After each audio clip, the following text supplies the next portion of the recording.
Salud amigos, tripulantes de nuestra querida, contaminada y única nave espacial. La misma que, desde la última vez que nos vimos por estos medios, ha dado otra vuelta sobre su eje imaginario y, por supuesto, sigue generando acontecimientos en pleno desarrollo. Acontecimientos que, donde quiera que se encuentren de ese lado del receptor, están marcando lo de siempre. Una dramática continuidad en un drama de nunca acabar. El costo social de los pueblos de Europa sometidos al más inhumano, bueno, es que no hay uno humano, paquete neoliberal, a las doctrinas más ortodoxas. Recuerden que por aquí, en este mismo estudio, pasó von Hayek, el inspirador de Margaret Thatcher y Ronald Reagan, y nos dijo, no me canso de repetirlo, mi teoría económica va a funcionar solo en Chile, y eso porque está Pinochet. Y en Argentina, si es que los militares, para decirlo en coloquial venezolano, se ponen las pilas. Von Hayek, el gran gurú de los que empezaron todo esto, ¿no? La época de Margaret Thatcher y Ronald Reagan. Claro que a sus 91 años podía decir lo que le diera la gana, pero además era suficientemente inteligente como para haberlo dicho fuera de cámara. Lo dijo aquí en este estudio, en este mismo canal. Von Hayek. Ahora, con esas doctrinas y esos valores antihumanos donde solamente priva el capital y las ganancias, el panorama es el que tenemos ahora, la ortodoxia, de los que además pretenderían llevarnos por el mismo camino de vuelta, ¿no?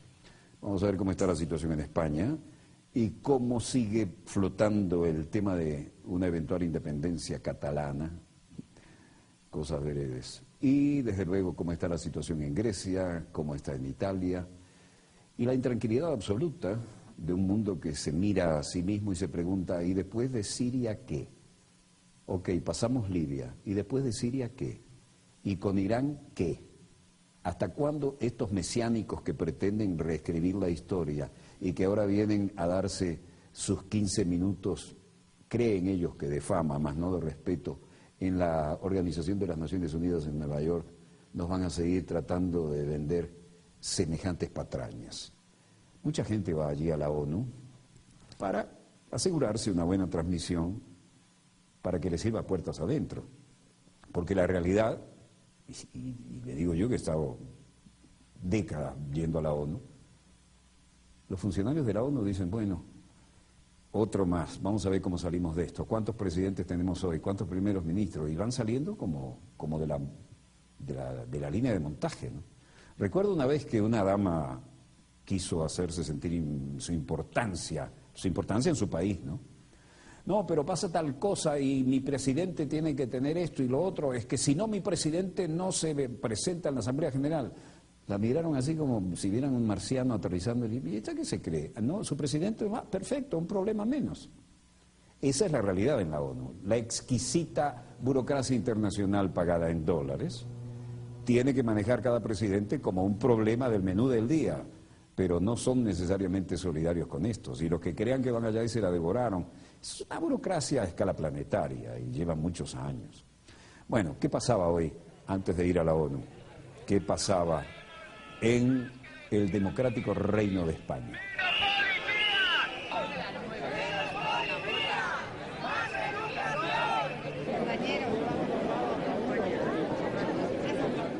Bueno, esto es Madrid, pero en todas las regiones era más o menos mismo. La marea verde, el conjunto de protestas contra los recortes de la educación, siempre los neoliberales atacan educación y salud primero, ¿no? Sale hoy nuevamente a la calle en la capital española para continuar con sus demandas. Escuela y universidades públicas. Increíble, ¿no? Ahí no hay futuro, si no tenemos educación no hay futuro. Solamente va a haber unos pocos que van a poder estudiar, el resto nada. esta gente todavía no entiende que la educación no es gasto, es inversión. Y la salud pública igual. Así que no a los recortes. La educación de nuestros hijos se ve perjudicada porque habrá muchos niños que no pueden seguir el ritmo, no pueden tener libros, no tienen apoyos, hay cada vez más alumnos en las aulas. El proyecto que hay de ley de WER con estos exámenes que van a hacer, digamos, va a impedir a muchos niños seguir estudiando, lo que creemos que va a aumentar el fracaso escolar. Y luego, frente a las Cibeles, seguía la marcha muy educada. Educación, la tijeraza, el recorte, el tijerazo en los presupuestos de educación, igual que lo han metido en el de salud. Y algunas pancartas que decían lo que es el sustrato de toda opinión pública en este momento, ¿no? Rajoy, vuélvete a tu casa.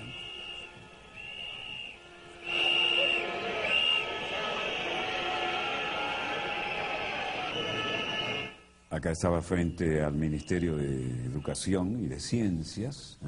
Se lo ponen en inglés, a ver si lo entiende ahora que está allá en las Naciones Unidas. Rajoy, vete a casa.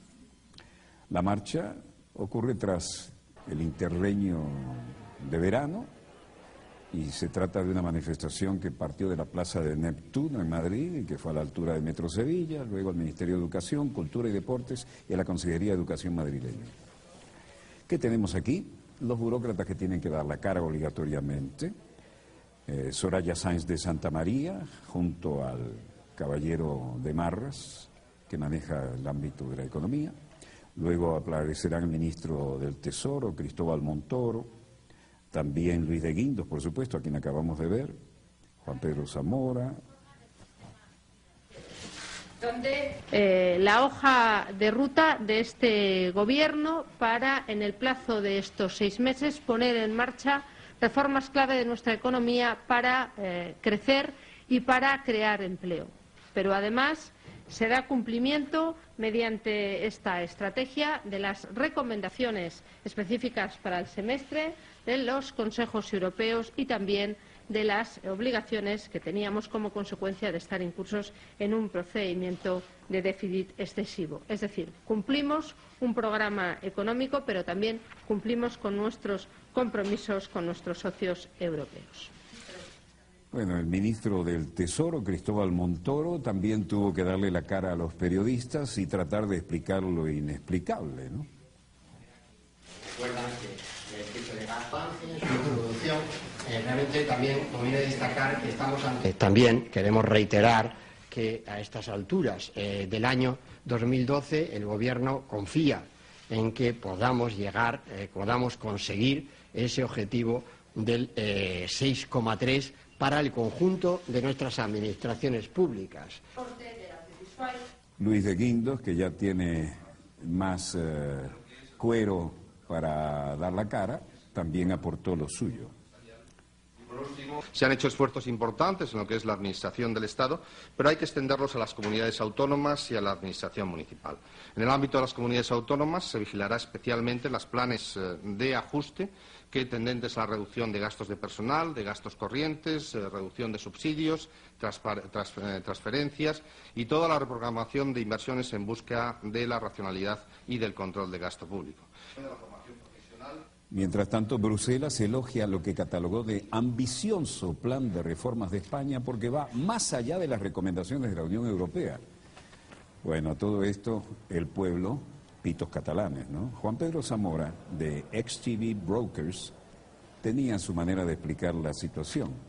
Para el pueblo, lo que elogia Bruselas es la maldición de cada día en la cotidianeidad, ¿no? Y la situación es bastante más complicada de lo que parece. Y los números tampoco mejoran. Evidentemente la estabilidad política de un país es fundamental para su estabilidad económica. Los inversores van a comprar allí donde están seguros. Y desde luego que manifestaciones como las que estamos teniendo en las últimas semanas, en este sentido, si no son bien interpretadas por los medios de comunicación, no ayudan a la imagen de España cara al exterior. En cuanto a lo que hace el Gobierno del Partido Popular, yo creo que hace aquello a lo único que puedo hacer. Es decir, tenemos un problema de un elevado déficit, de falta de solvencia según algunos acreedores internacionales para hacer frente a nuestros pagos más inmediatos y por tanto tenemos que reducir nuestros gastos. Bueno, este es un especulador, ¿no? Un broker, de los que ponen el dedito en las computadoras y cambian cosas. Pero, ¿qué dicen los pensionados? Los jubilados, Juan, de 75 años, o Brian Sánchez, de 28 años y está desempleado, pese a que habla varios idiomas y su profesión es traductor. Bueno, el Congreso de los Diputados le ha dado la espalda a esta realidad y a su propio pueblo, que lo llevó allí. Aquí tienen un jubilado.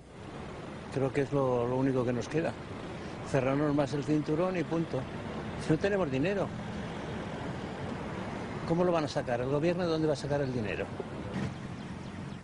Y en el otro extremo, ese es un jubilado, uno que recién entra al mercado de trabajo, 28 años. Estoy licenciado en traducción e interpretación y me tengo que marchar del país porque no encuentro ni un trabajo que mínimamente pueda permitirme vivir y me veo obligado a irme a Holanda. De hecho, me marcho el 16 de octubre. Estoy completamente en contra de todo lo que el gobierno está llevando a cabo. O sea, me parecen unas políticas no solo de austeridad, sino de que se están riendo de nosotros. El presidente de la Comisión de Asuntos Económicos en la Unión Europea, Olli Rehn, recuerdan este emblemático edificio, ¿no? Donde las cosas andaban rumbosas en otro tiempo.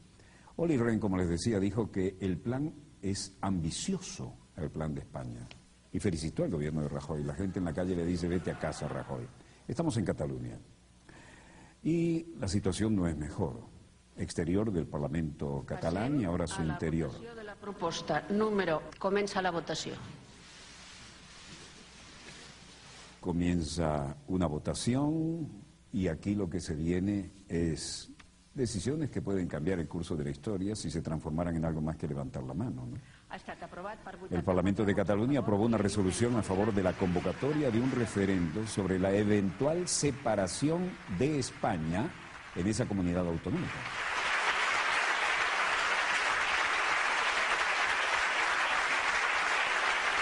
Y ovación de pie. 84 de los 131 votos emitidos, el órgano legislativo regional dio luz verde a una propuesta impulsada por el partido Convergencia i Unió, de la derecha nacionalista, que administra la Generalitat. La iniciativa de Convergencia i Unió recibió el respaldo de la Esquerra Republicana de Cataluña, Iniciativa por Catalunya Verdes, Solidaritat, Democracia Catalana y el diputado Ernest Maragall del Partido Socialista de Cataluña. ¿Quiénes hablan aquí? Bueno, los más conspicuos representantes de Esquerra Republicana, por ejemplo, miembro del catalán Pro Esquerra, Oriol Junqueras. Un resultat com aquest en el Parlament de Catalunya estem molt contents, estem molt entusiasmats, estem molt satisfets, estem esperançats. Siempre hemos apoyado la independencia, antes y ahora, y estamos felices con este resultado.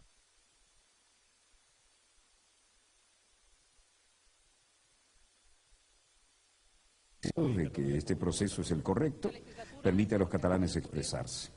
Miembros de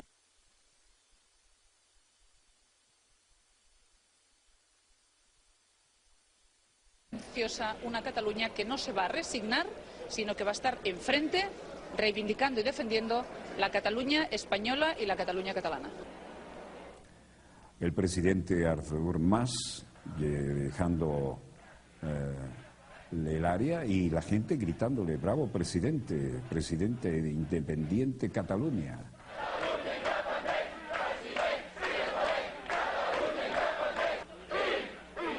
Presidente, tenga coraje, Cataluña independiente. Y eso ya abiertamente. Queremos independizarnos de España. La bandera de la independencia, la estelada. Y Jordi, què dice Jordi? No pot frenar ningú. I bueno, els acords internacionals doncs, ens vetllen el que és la veu del poble. Sí, ningú es pot aturar. Avui en dia, segle XXI, ningú es pot dir que no existim, de que no volem ser un estat, no es poden frenar. Ni amb tancs, ni la Constitució. En el siglo XXI nadie nos puede decir a nosotros que no existamos, que no tengamos un Estado. No pueden pararnos. Y gracias a la Constitución, bueno, estamos aquí y queremos declarar la independencia. Esa es la realidad. Resultado, Cataluña decide convocar referendo sobre la independencia de España y por mayoría absoluta eso es lo que se consigue. Atenas la cosa está caliente también, ¿eh? Y la situación no es para menos, porque Los resultados hasta ahora de todas las demostraciones y la mayor vuelta de tuerca en el aspecto económico contra los que tienen dificultades. Aquí hay gente que necesita ayuda especial y están igual que los jubilados, los que trabajaron toda una vida y ahora no saben de qué palo ahorcarse.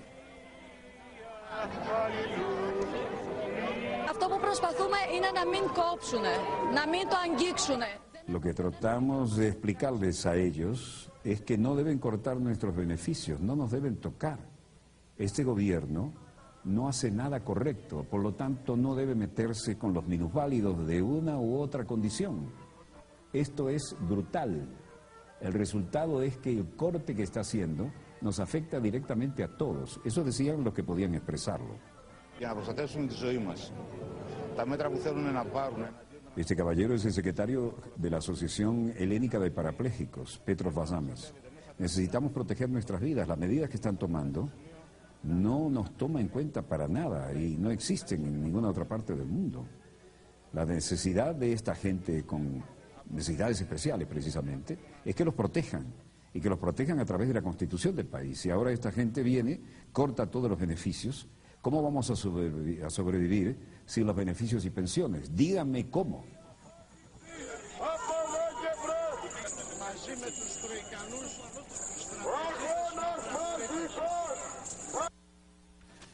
Y frente a esto, con cadenas o sin cadenas, vean la crueldad de la imagen y el simbolismo de lo que están logrando acá. El hecho es que no se puede seguir adelante con un gobierno que además se hunde cada vez más en las condicionantes de la banca internacional y se olvida de su propio pueblo. Es increíble lo que está ocurriendo ahí.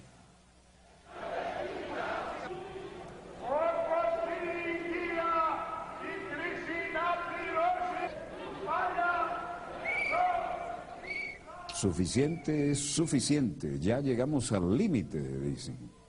Y la policía tratando de mantener el orden. ¿Qué desorden puede crear esta gente? Los que pueden caminar lo hacen, los que están ciegos usan su bastón, los que pueden los ayudan, pero la mayoría de los parapléjicos también se hizo presente allí. Y son diferentes y muy diferentes cuadros. Qué vergüenza debe sentir un policía que además está sufriendo en su bolsillo lo mismo, teniendo que frenar a esta gente que quiere llegar al Parlamento o al gobierno para hacerse oír. Qué triste jornada.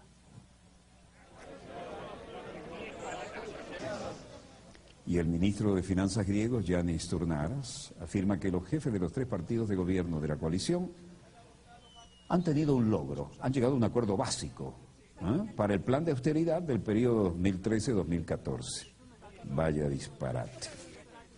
Le dice aquí, tenemos otra reunión con los líderes, podemos llegar a tomar nuevas medidas y vamos a tratar con nuestros socios que podamos fijar las bases para una fuerte negociación.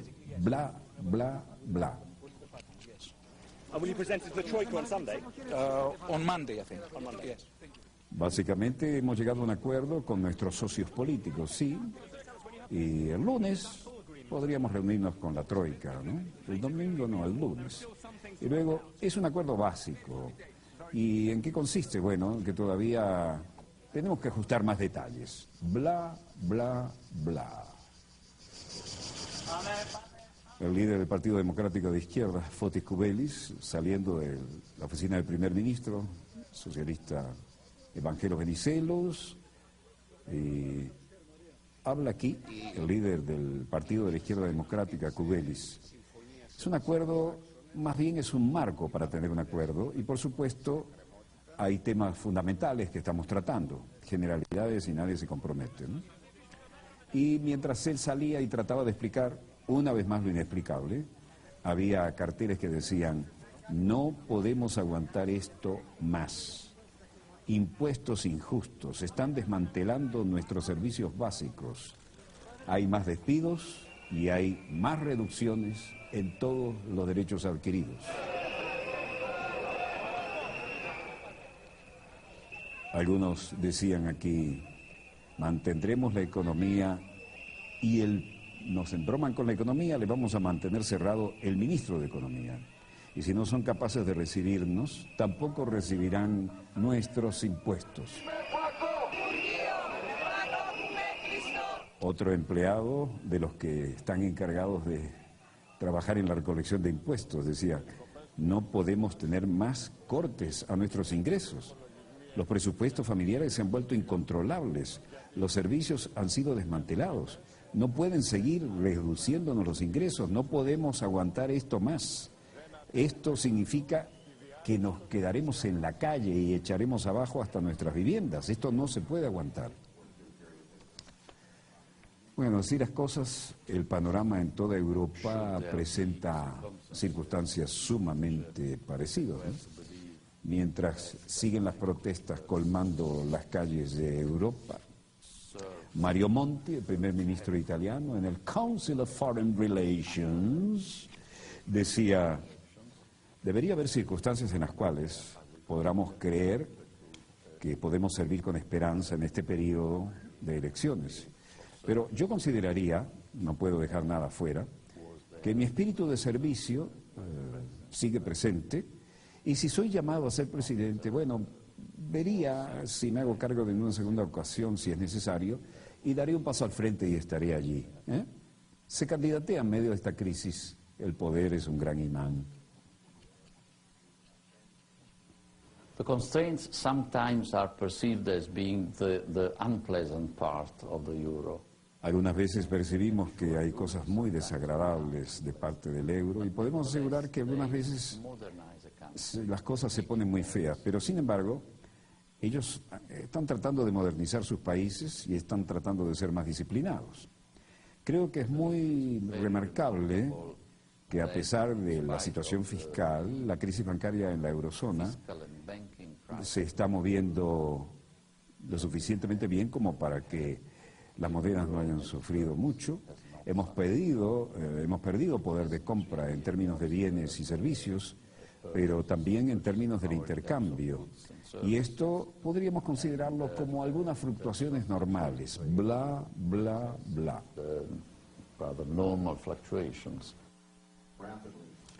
Es decir, Mario Monti dice que más bien no se presentará a elecciones en el 2013, pero no es que dio un portazo, por ahí dejó un pie puesto entre la puerta y el marco, ¿no? Creo que es importante que el juego político se reanude en Italia, pero con un mayor grado de responsabilidad y madurez, dijo. Llegó al poder el pasado noviembre tras la dimisión de Silvio Berlusconi, ¿no? Y el presupuesto en Francia no está mejor que en otros lados. Mathieu Le Tacon, un abogado experto en impuestos de la firma Del Sol, dice, hemos puesto en práctica los medios necesarios para pagar más impuestos, tanto a nivel de empresas como en forma individual. El Estado tendrá que manejar esto y hacer más esfuerzos también, tiene que cortar sus propios gastos y preguntarle a los contribuyentes si están dispuestos aún a contribuir más.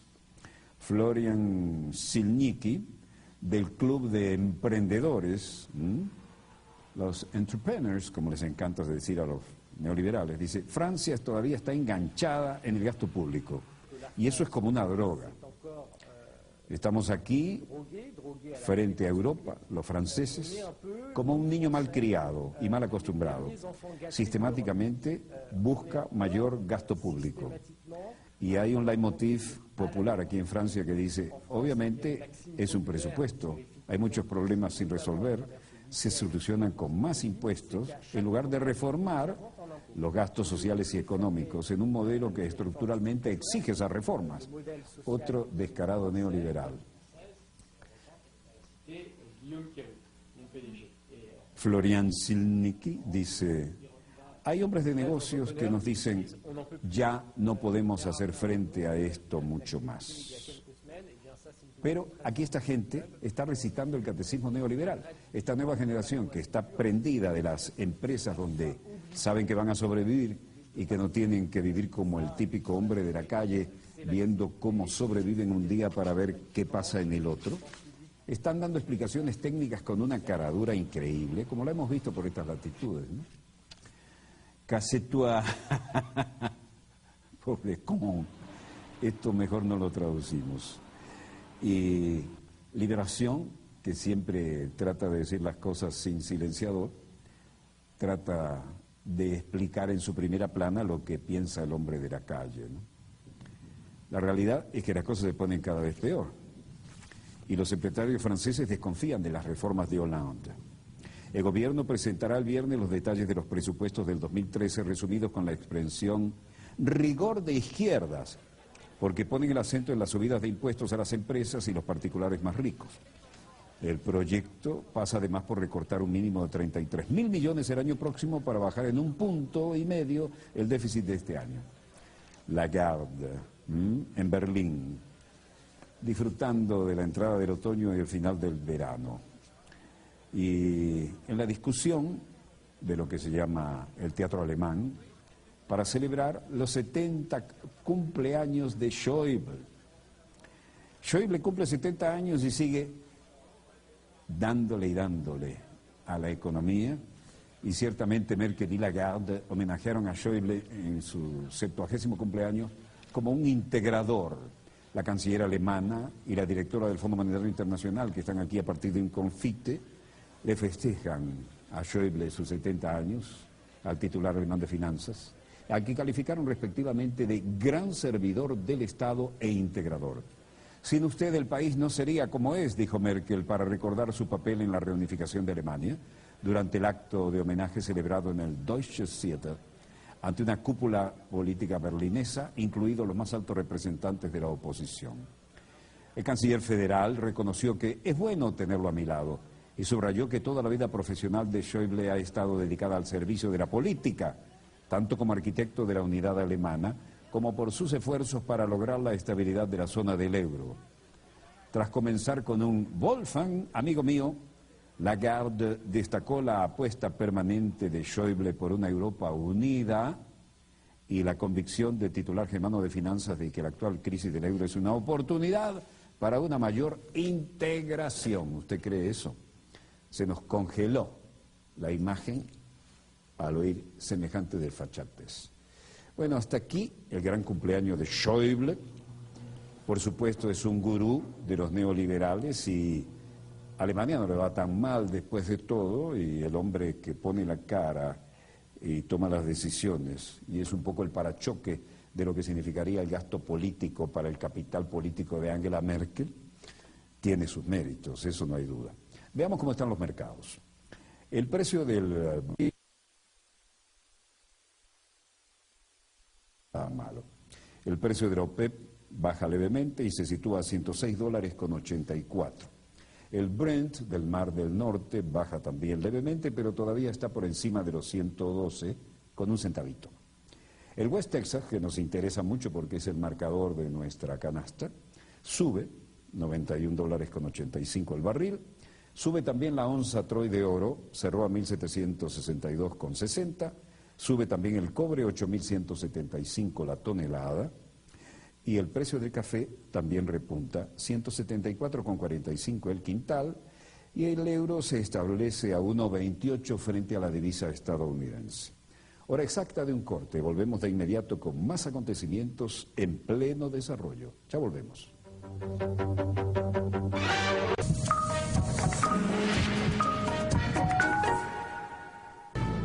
La crisis en Europa se agrava como consecuencia de las medidas implementadas por organismos como el Fondo Monetario Internacional.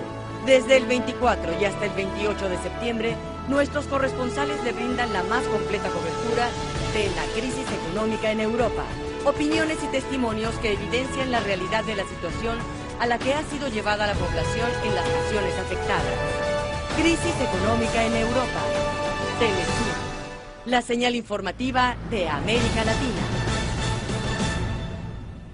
En el marco de Venezuela Decide 2012, en Telesur Noticias, Vladimir Carrillo ha brindado seguimiento a importantes coberturas, entre las que destaca el proceso de liberaciones en Colombia. Ahora, desde Venezuela, se adentra en el sistema de salud. En 5 trabajos periodísticos, conozca la situación del sistema de salud venezolano y las diversas acciones implementadas por el Estado para brindar atención a la población. La salud en Venezuela, en Telesur Noticias. Esta semana. Telesur, la señal informativa de América Latina.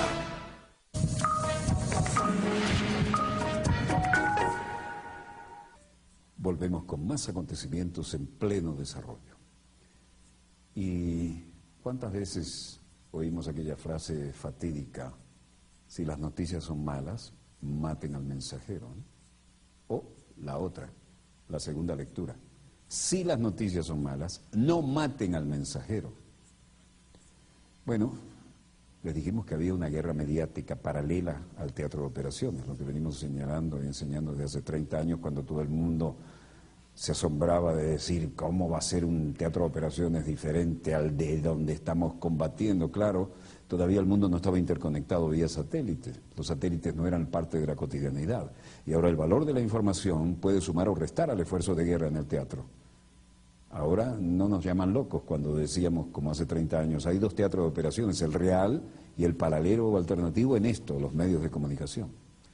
Tan real, trágicamente real se ha vuelto esto, que ahora a los periodistas que van y se la juegan, que están en el teatro de operaciones, no como estas agencias tradicionales que dicen: no hemos podido comprobar la veracidad de esto, ni el lugar, ni la hora, ni la fecha, pero esto nos lo manda una ONG, y hacen la guerra mediática, pero no ponen a su gente a asumir riesgos, ¿no? Eso fue lo que vimos ayer, y es lo que ampliaremos hoy, porque ahora periodistas que dicen la verdad, que no les gusta a las grandes potencias que están involucradas en tumbar gobiernos como el de Siria, como lo hicieron antes con el de Libia, entonces aparecen francotiradores que eligen cuál es el periodista de esa cadena, aquel, ok, a ese le gusta ir adelante, ¿no? Esperemos en la próxima. Hay un estallido, aparece el periodista, se la juega, y mientras se está transmitiendo, un francotirador escondido le mete una bala donde se la meten los francotiradores a la gente, un disparo, un muerto. Esa cochinada que hace ya casi imposible volver a ser corresponsal de guerra, es lo que está ocurriendo cotidianamente, porque no quieren que la información tenga un curso diferente a lo que están tratando de vendernos. ¿Por qué? Porque las guerras de esta generación son aquí, en el control de las neuronas, lo que usted piensa, lo que nosotros pensamos. Recuerdan que ayer les mostrábamos lo que ocurría frente nada menos que a la sede del Comando Central del Ejército en este caso. Y resulta que luego aparecieron las bombas cazabobos, como le llaman cruelmente, y en Teherán y en Irán había reacciones hoy. ¿Por qué? Porque después de esto se denunció el acoso a periodistas iraníes por grupos armados en Siria. Varios medios de prensa locales y la red Voltaire incluso anunciaron la persecución que realizan estos, no sé cómo llamarle, vamos a llamarle mercenarios por no decir otra cosa, contra los profesionales de la prensa que elaboran para medios iraníes en la cobertura de la crisis en Siria. La Televisión Nacional Siria, Telesur, nuestra hermana, y otros medios denuncian el asesinato, como lo denunciamos ayer, del periodista Maya Nasser, de nacionalidad siria, quien trabajaba para el canal iraní Press TV, que por lo demás hace un excelente trabajo y tiene una magnífica página web, que murió de un balazo en la nuca, disparado por un francotirador, mientras, micrófono en mano y jugándose el cuero, reportaba en la víspera el ataque contra el Ministerio de Defensa, que les mostramos ayer. Maya Nasser fue abatido por terroristas en momentos en que un grupo de estos trataba de penetrar en la instalación militar, aprovechando la confusión provocada por los dos atentados. Por supuesto, no querían testigos que no pudieran controlar, y menos con una cámara. En la misma acción resultó herido el jefe de la oficina del canal informativo iraní Al-Alam, Hossein Corteza. Durante el mes de julio y a raíz de los ataques contra las oficinas de la Seguridad Nacional en Damasco, los grupos armados apoyados del exterior atacaron en repetidas ocasiones los estudios que comparten los canales iraníes Press TV y Al-Alam. Aquí tienen otro periodista que sí se la jugó en el teatro de operaciones y que era molesto porque decía la verdad y le costó la vida informar. Injured in the attack, the two were covering the twin blasts in Damascus and the ensuing fight. El ancla Bardia Horander anunciaba la muerte de este reportero. Y ciertamente esta es una demostración de lo cruelmente cierto de lo que venimos diciendo desde hace décadas. Hay dos teatros de operaciones, el real y el que aparece en los medios de comunicación. Por lo tanto, si no podemos controlar a los periodistas, empecemos por matarlos. No es la primera vez, no será el último. En todo caso, Al-Alam se ha quedado con otro mártir. Y por otra parte, los medios sirios denuncian hoy la condena a 7 meses de prisión del periodista local Imad al-Meri por parte de los ocupantes israelíes de los territorios sirios del Golán. Al-Meri, residente en el ocupado poblado de Maidal Shams y dueño del sitio electrónico Baladi, fue culpado por cargos de resistir a las fuerzas invasoras israelíes y ayudar a sus compatriotas del Golán a apoyar a los palestinos junto a los jóvenes sirios durante la celebración de los días de Naksa, de la derrota, y Nakba, de la catástrofe, el año pasado. Ahora hay que lo juzguen. Según la madre del colega sirio, este fue sometido a arresto domiciliario durante meses, antes de conocerse al fin la sentencia de los tribunales de tropas ocupantes, donde no había ninguna garantía para la defensa de su caso. Como vemos, los acontecimientos sí estaban muy fluidos y en pleno desarrollo en la sede del comando en jefe del ejército. Y como este caballero era el que no podían controlar y mandaba permanentemente información jugándosela desde la primera línea, el periodista Maya Nasser, de nacionalidad siria, que laboraba para el canal iraní Press TV, bueno, el francotirador, en medio de ese caos, le disparó a la nuca y lo mató.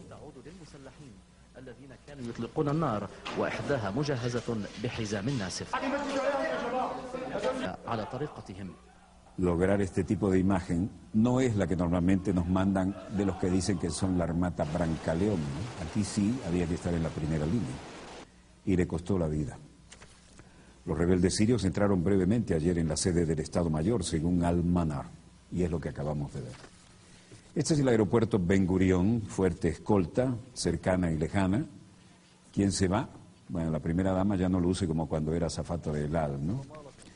Aquí se va el ministro Netanyahu, primer ministro. Quiero decirles que estoy aquí enfrente de lo que será la Asamblea General de las Naciones Unidas y represento a todo el pueblo de Israel. Vamos a superar los obstáculos y ningún tirano tendrá, ninguno en los alrededores, la oportunidad de romper nuestra unidad y nuestra aspiración por la paz. Aspiración que queremos asegurarla también como elemento de seguridad para nuestro pueblo y nuestro Estado. Dios nos ayude para que tengamos éxito. Vean los muros que hay en el área donde suben al avión oficial, ¿no? El primer ministro de Israel, Benjamin Netanyahu, prometió en las Naciones Unidas una respuesta severa a los últimos ataques verbales contra israelíes proferidos por el presidente de Irak, Mahmoud Ahmadinejad. Aquí llegaba con su comitiva. Esta es la zona de control, donde a veces se puede hacer una pregunta lejana y a veces se consigue una respuesta para llegar hasta la Asamblea General. Y en la ocasión de hablar ante la Asamblea General, envió una carta abierta a los israelíes para marcar el fin del Yom Kippur, el día de la expiación, el feriado más sagrado del calendario judío, y dijo: sobre la cuestión de Irán estamos unidos en el objetivo de impedir que Irán obtenga armamento nuclear. No le pusieron el asiento de protocolo, lo llevaron directo al podio, como pueden ver, lo acompañó una oficial, y allí se pudo ver que la mayoría de la Asamblea General de las Naciones Unidas está empezando a cambiar y ya no hay mayorías automáticas, ¿no? Muchos presentes, muchos solidarios, otros no tanto.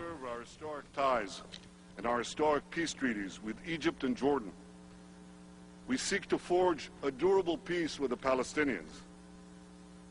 President Abbas just spoke here. Tratamos de preservar los históricos vínculos en nuestros históricos tratados de paz con Egipto y con Jordania. Tratamos de lograr una durable paz con los palestinos. El presidente Abbas acaba de hablar aquí. Estoy aquí para decirles que, bueno, no van a solucionar un conflicto con hermosos discursos en la ONU.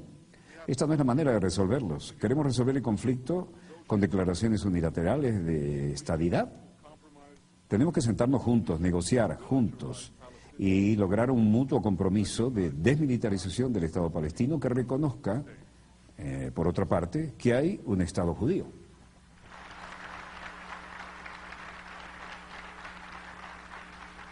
¿De dónde surgieron los aplausos? Las cámaras no lo muestran, pero algún lobby había allí. Luego dijo, si ustedes están en el desafío, no meramente para el futuro de mi país, sino para el futuro del mundo, y nada puede impedir un futuro común. Nadie puede permitir que se arme Irán con armas nucleares. Tienen que entender que el mundo no puede ser, como los pensamos, con un Irán armado nuclearmente. Imagínense un mundo con Al-Qaeda y armamento nuclear. Imagínense la diferencia de estos armamentos letales en manos de los más peligrosos regímenes terroristas del mundo, las más peligrosas organizaciones terroristas. Bueno, aquí tenemos que salir de este esquema de violencia. Luego dijo, en el caso de Irán y sus planes nucleares para construir la bomba, esta bomba ya han llenado suficientemente y han enriquecido suficientemente uranio como para ir a través de las 3 etapas que supone esto. La primera etapa, han enriquecido suficiente uranio de bajo grado. La segunda etapa, enriquecen uranio de grado medio.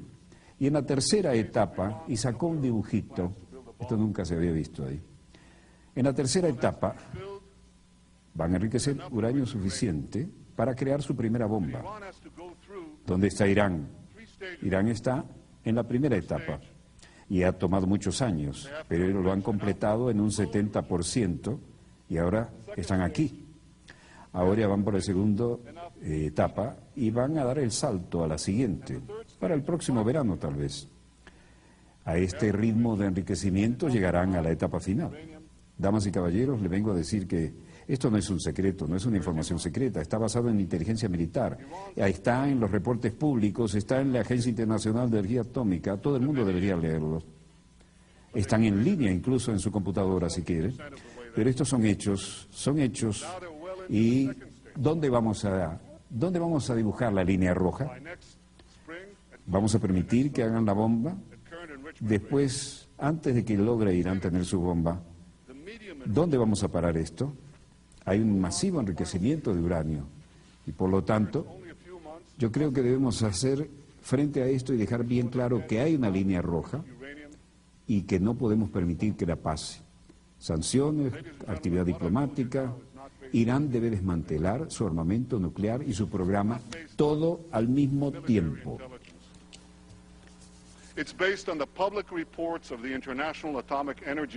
Sobre la cuestión de Irán, estamos todos unidos en el objetivo de impedir que obtenga armamento nuclear. En el día en que rezamos para ser incluidos en el libro de la vida, se dio un escenario al régimen tiránico de Irán que busca en cada oportunidad sentenciarnos a muerte. En víspera de Yom Kippur, sagrado para el pueblo judío, el tirano de Irán eligió pedir públicamente ante todo el mundo que nosotros desaparezcamos. Este fue un día negro para todos aquellos que eligieron seguir en el auditorio y escuchar estas palabras de odio. Según él, todos debieron haberse retirado. El líder israelí no nombró a ningún estado de la ONU en particular. La delegación de Estados Unidos optó por no presenciar el discurso de Ahmadinejad, mientras que otros aliados de Israel decidieron abandonar el recinto. Y agregó, en las declaraciones que haré ante los representantes de las naciones de la Asamblea General de la ONU, ellos van a escuchar nuestra respuesta. Como primer ministro de Israel, del Estado del pueblo judío, estoy trabajando todos los días para que Irán no tenga armamento nuclear. La historia demuestra que aquellos que quisieron borrarnos del mapa fracasaron en ese objetivo, mientras el pueblo judío superó los obstáculos. Los judíos creen que en Rosh Hashanah, el año nuevo de su calendario, el Yom Kippur, Dios decide quién será inscrito en el libro de la vida, es decir, quienes no morirán al año siguiente. Luego, no había gran presencia, pero tampoco se iban a perder un discurso importantísimo como el de Netanyahu. Luego, Mientras resonaban sus palabras, Israel advierte a la ONU que se hace tarde para evitar un arma nuclear iraní. Advirtió que ya se avanzó en un 70% en el proceso de enriquecimiento de uranio y entonces aparecía el otro visitante. La autoridad palestina representada por el presidente Mahmoud Abbas. Abbas advierte a la ONU que Israel prepara una nueva Nakba. A él sí le pusieron el sillón de protocolo. Entendemos que los jefes de gobierno tienen unas prerrogativas y los presidentes de las naciones sus equivalentes otras. Le acompañó la dama de protocolo, le colocó todo en su lugar y allí fue recibido con un aplauso importante.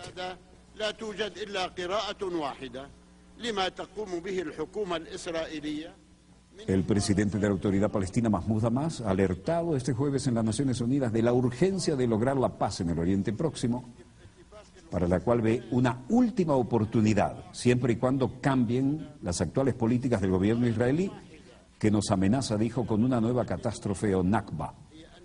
Abbas tomó la palabra poco antes del primer ministro israelí Benjamin Netanyahu y lo hizo con un discurso cargado de críticas para el gobierno del Estado hebreo, al que ha recriminado la construcción de asentamientos de Cisjordania e incluso limpieza étnica que orquesta y que está en pleno desarrollo en Jerusalén Este.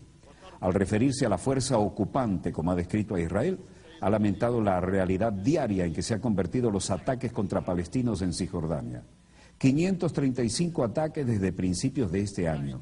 Además, ha añadido en los últimos 12 meses, las fuerzas israelíes han demolido 510 estructuras y han desplazado a 770 palestinos más en Cisjordania. Abbas ha afirmado que el discurso de los políticos israelíes fomenta posiciones extremistas y marca límites sobre los derechos y libertades de los palestinos por negar la independencia de su Estado. Y agregó, Israel está prometiendo al pueblo palestino una nueva catástrofe, una nueva Nakba. Abbas, que ha dicho hablar en nombre de la población enfadada y como único representante legítimo de los palestinos, ha vuelto a defender los dos estados como solución al conflicto. Estados Unidos dejó una mínima representación, ¿no? Con el espíritu y la esencia de los acuerdos de Oslo como base, Abbas ha vuelto a reclamar un país independiente con Jerusalén Este como capital, de acuerdo a lo firmado y lo decidido por la ONU, y conforme a las fronteras previas a 1967. Asimismo, ha reclamado el fin de la colonización por parte de Israel y una solución para la largamente debatida cuestión de los refugiados. Y dijo, todavía hay una oportunidad, quizás la última, para salvar la solución de dos estados y rescatar la paz. Lo dijo en su discurso, al que no ha asistido ninguna autoridad del gobierno israelí. Abbas acudió a la Asamblea General con la petición de una plena integración de los territorios palestinos en la ONU como Estado miembro de pleno derecho. La propuesta no prosperó cuando se presentó en 2011 y ahora vuelve con otra. El líder de la autoridad palestina ha lamentado que no se logre la integración plena pese a la abrumadora mayoría de países que se habían mostrado a favor. Eso es cierto. Y habló de las incorporaciones al Consejo de Seguridad, constituido por 15 países, de los cuales 5, Estados Unidos incluido, son miembros permanentes y tienen derecho de veto. Finalmente, Abbas ha optado por reclamar para Palestina un estatus inferior al que se pidió en el 2010. Lo aplaudieron de pie y dijo, queremos ser un Estado no miembro, similar al que tiene el Vaticano. La decisión recae en este caso en la Asamblea General, donde todos los votos cuentan igual. Confiamos en que la mayoría de los países apoyarán nuestra iniciativa, ha declarado el presidente palestino, que ha puesto como aval del compromiso y responsabilidad de su gobierno la integración. Y hoy se peleaban por entrevistar a Mahmoud Ahmadinejad. Y aquí tenemos la primicia que logramos hace algún tiempo cuando fuimos a Teherán para hacerlo. Publicado por la Agencia Internacional de Energía Atómica, que el pasado 8 de noviembre dicen tener, entre comillas, pruebas claras de que Irán intenta producir armas nucleares. ¿Cuál es su respuesta a este informe y a estas expresiones que son virtuales acusaciones? Bueno, las hostilidades de Europa y los Estados Unidos con nuestro pueblo no es algo nuevo. Ellos normalmente se oponen a cualquier gobierno y el pueblo independiente. Esta oposición lo demuestra en diferentes pretextos. Desde más de hace 32 años se oponen a nuestro pueblo. Es muy claro que esta declaración de agencia es una declaración, es un informe muy político.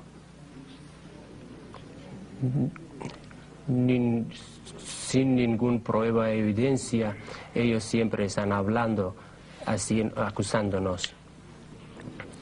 Nosotros hemos dicho varias veces que no necesitamos bombas atómicas.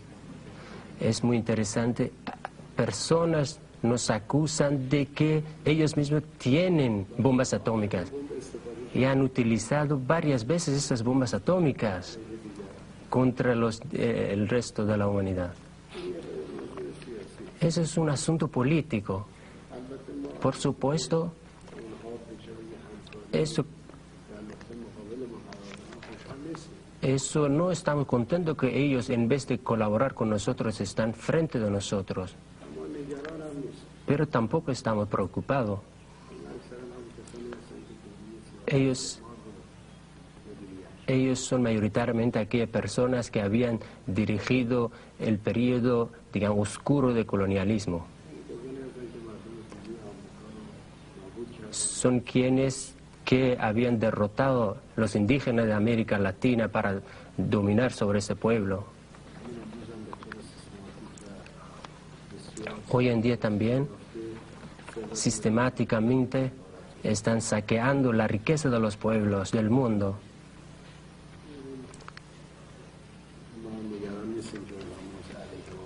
No estamos preocupados de que ellos tienen posiciones contra nosotros. El informe de agencia no tiene, digamos, el valor jurídico. El director general de esta agencia también sabe que eso es un informe político. En realidad, el informe de la Agencia Internacional de Energía Atómica pareció crear el marco legal para justificar otro tipo de agresiones, ¿no? Y vinieron nuevas sanciones unilaterales y de tipo económico, de Estados Unidos y de algunas otras naciones, ¿no? Y esto parecería extenderse como amenaza al campo de la exportación petrolera, ¿no? Y en ese sentido, quisiéramos ver desde su alta autoridad cómo ve Irán estos intentos de presión internacional.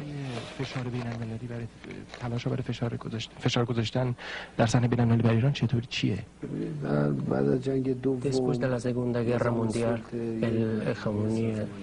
el sistema hegemónico creó un sistema para llevar adelante sus objetivos colonialistas. Lo están utilizando hoy en día. Pues están muy interesados para poner presiones más a Irán. Están utilizando todas sus posibilidades también. Pero ustedes ya ven que ahora en qué situación se encuentran. Cada vez ellos se están debilitando, pero Irán se está, digamos, mucho más poderoso que antes. Sí, esos informes, eso es una justificación, digamos, para más presiones a nosotros. Pero nuestro pueblo está acostumbrado, ya ha aprendido bien cómo deberíamos resistir ante esas presiones. Estamos, digamos, muy lamentados que ellos ya no saben cómo deberían tener interacciones con los pueblos del mundo. Con los pueblos grandes hablan con descortesía, insultan a los pueblos. Eso es el signo de su furia. Y la indignación de esos es el signo de su debilidad, no es el signo de su poder. Ellos tienen como en anhelo para cerrar corriente de petróleo de Irán o, digamos, apoderarse este corriente de petróleo. Pero nunca van a alcanzar este anhelo.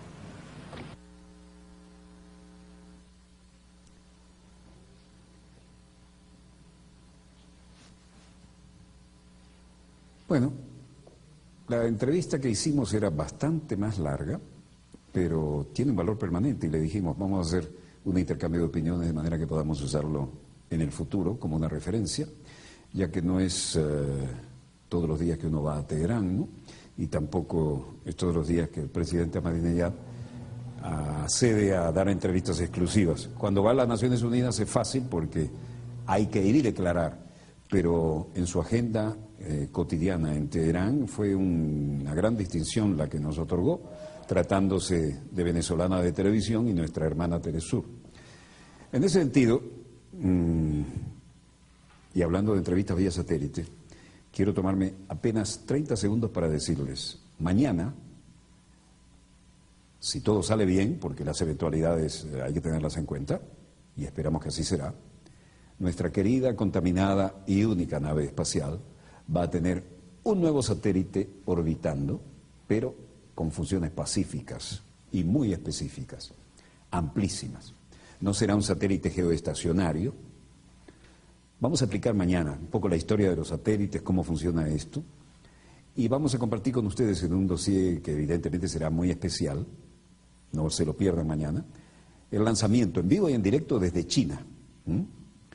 Y desde China nos vamos a estar conectando a través de 5 pasos satelitales para brindarles a ustedes, con un delay de algunos segundos, exactamente lo que esté pasando allí. Vean la distancia en el mapa. Cámara 1, señor director, vamos a tomar unos 30 segundos para explicar esto. Venezuela, ¿eh? Si lo miramos por el Pacífico es una cosa, si lo miramos por aquí, vean la distancia que vamos a estar cubriendo. Y en vivo y en directo, como se deben hacer las cosas en un mundo interconectado vía satélite, le vamos a estar conectando China con Venezuela, porque es el momento histórico del lanzamiento de nuestro segundo satélite, el Miranda. El Simón Bolívar está funcionando estupendamente. Hemos creado por lo menos 2 generaciones y viene una tercera de ingenieros expertos en todo lo vinculado con la tecnología espacial, y ahora viene el nuevo lanzamiento. Este no va a ser un geoestacionario, ¿no? No va a estar siempre enfocado sobre la misma zona, sino que va a estar pasando y repasando y nos va a permitir exquisiteces desde el punto de vista técnico y desde el punto de vista científico y desde el punto de vista, ¿por qué no decirlo?, estratégico y táctico. Y vamos a tener el ojo permanente sobre nuestro espacio de soberanía. No se pierdan el especial de mañana. Vamos a estar conectados con China. Todo indica que tendrá que salir bien, como de costumbre. No olviden que hasta un Challenger en el despegue tuvo problemas. Eso es una posibilidad mínima. Pero le vamos a explicar también la historia de los satélites, cómo se logra ponerse en posición geoestacionaria o, como en este caso, pasar sobre la zona que nos interesa. Y vamos a contar con un dossier que me parece que va a ser interesante, no solo por la divulgación y el aspecto cultural y científico, sino por el importante paso de soberanía, aún en el espacio exterior, que reafirma toda esta generación que hemos formado en estas nuevas tecnologías, que era una ilusión en la Cuarta República cuando hicimos el primer programa diario con un satélite en vivo y soñábamos con el Simón Bolívar. Hasta perdimos las órbitas. Ahora tenemos órbitas que hemos negociado con países.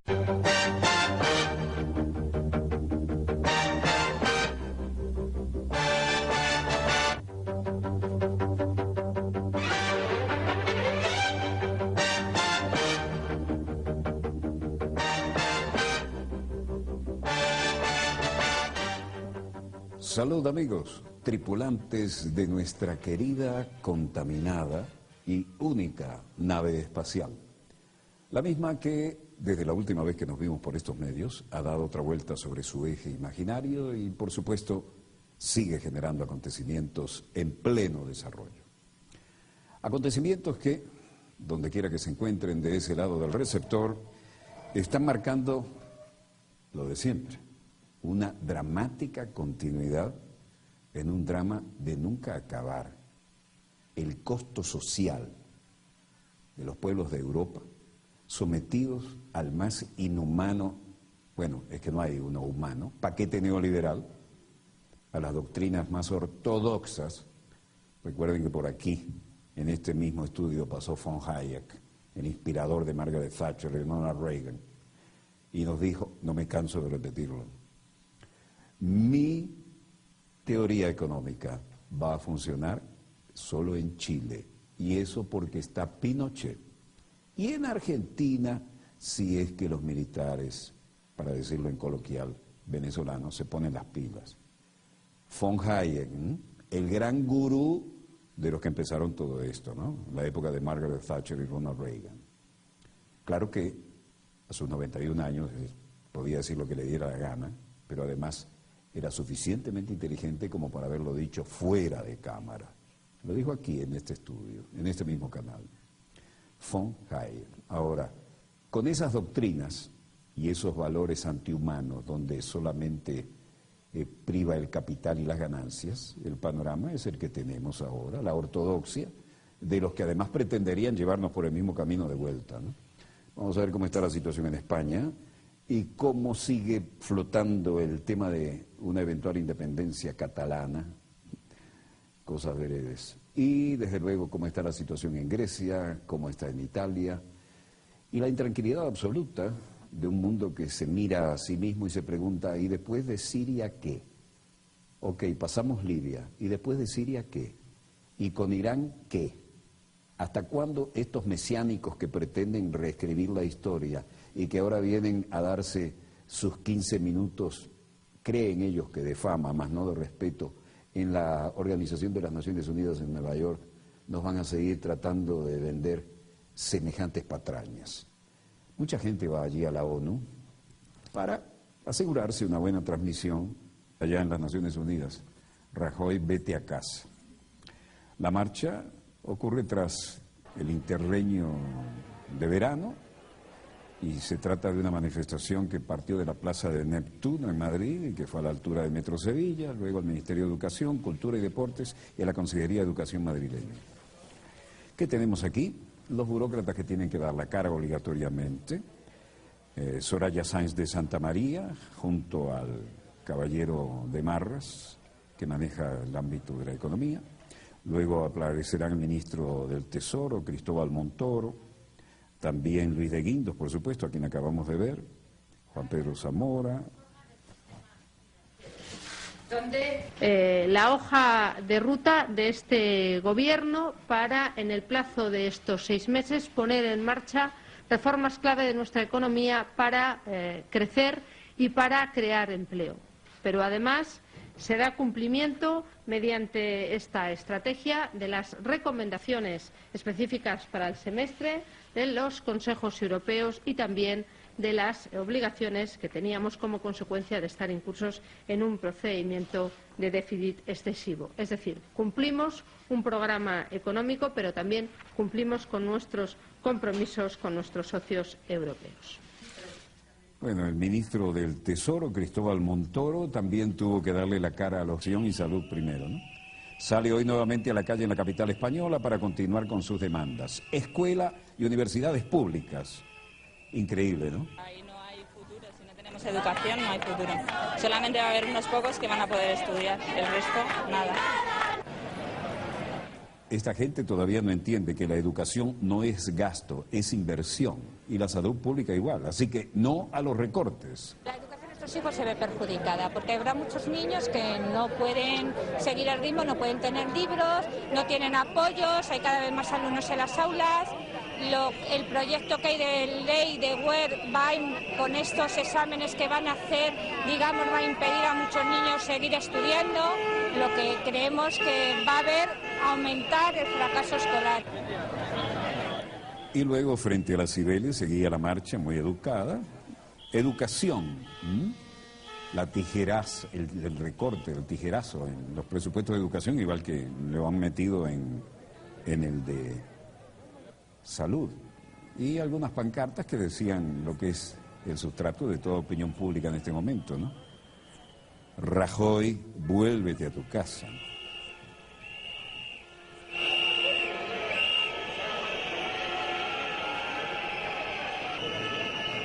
Acá estaba frente al Ministerio de Educación y de Ciencias.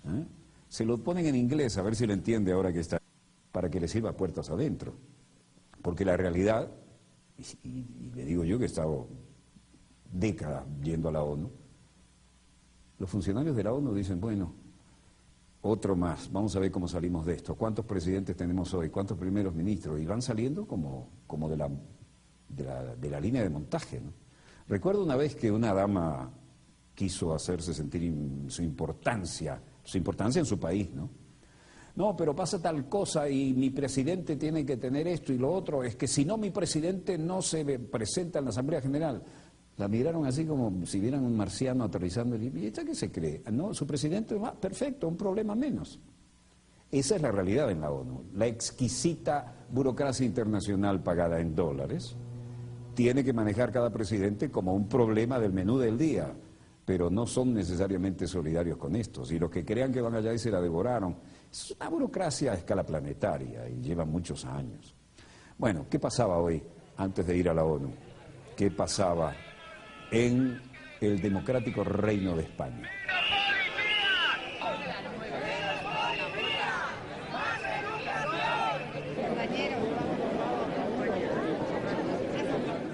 Bueno, esto es Madrid, pero en todas las regiones era más o menos mismo. La marea verde, el conjunto de protestas contra los recortes de la educación, siempre los neoliberales atacan educación.